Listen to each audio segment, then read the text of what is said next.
22 से 25% वोट पाने वाली बहुजन समाज पार्टी आज 2-4% वोट बैंक पर आकर रुक गई।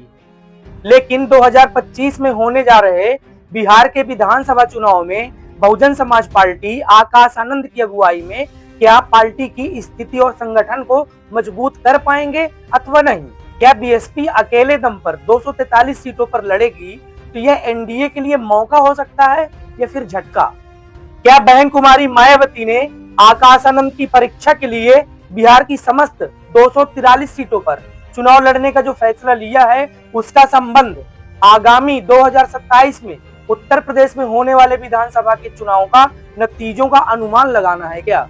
दोस्तों, आज हम बिहार में होने जा रहे विधानसभा के चुनाव और बहुजन समाज पार्टी के बीच में कुछ सवालों पर विश्लेषण करेंगे।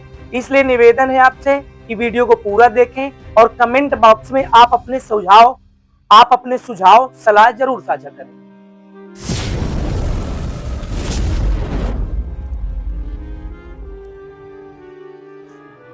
जय हिंद दोस्तों, मैं अनिरुद्ध सेन।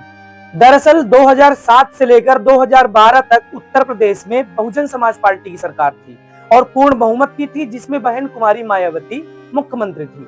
लेकिन 2012 से आज तक लगातार बहुजन समाज पार्टी का कोर बैंक भी घटता गया है और आज वह जो 22 से 25% वोट बैंक पाती थी, आज वो महज 2-4-6% वोट बैंक पर आकर रुक गई। बहुजन समाज पार्टी के कार्यकर्ता और राजनीतिक विशेषज्ञों का यह मानना है कि बहुजन समाज पार्टी द्वारा जब से सोशल इंजीनियरिंग चलाई गई, तब से बहुजन समाज पार्टी का ग्राफ लगातार घटता चला आया है।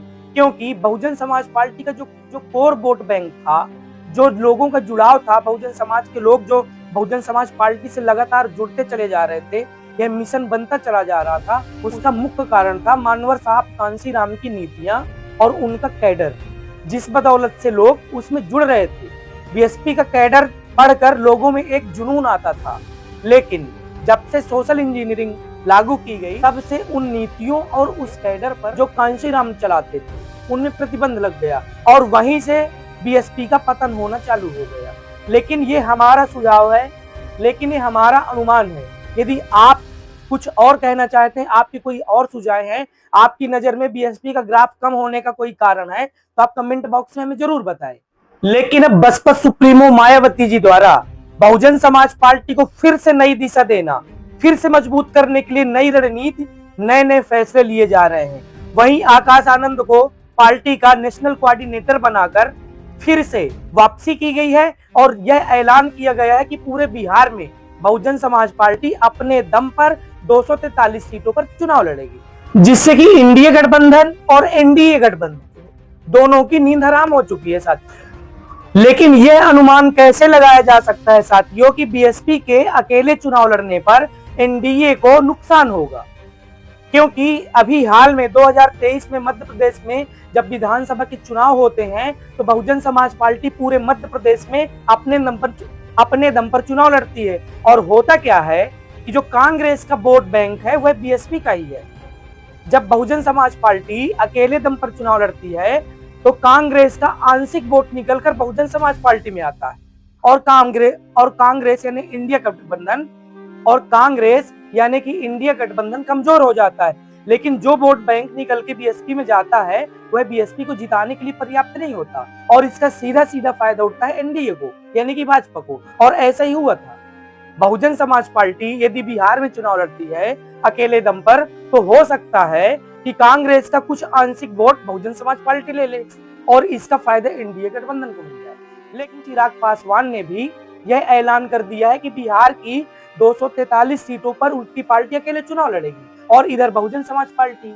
और यदि ऐसा होता है तो फिर वास्तव में इंडिया गठबंधन की कमर टूट सकती है। लेकिन आपका क्या कहना है, आपके क्या सुझाव हैं, ये कमेंट बॉक्स में आप जरूर बताइएगा। एक बात रोचक यह भी है कि एनडीए गठबंधन से नीतीश कुमार और चिराग पासवान के बीच में दरार पड़ चुकी है। वो सब, नीतीश कुमार अपने सीएम की कुर्सी के लिए मरे जा रहे हैं और चिराग पासवान भी सीएम बनने के लिए मरे जा रहे हैं।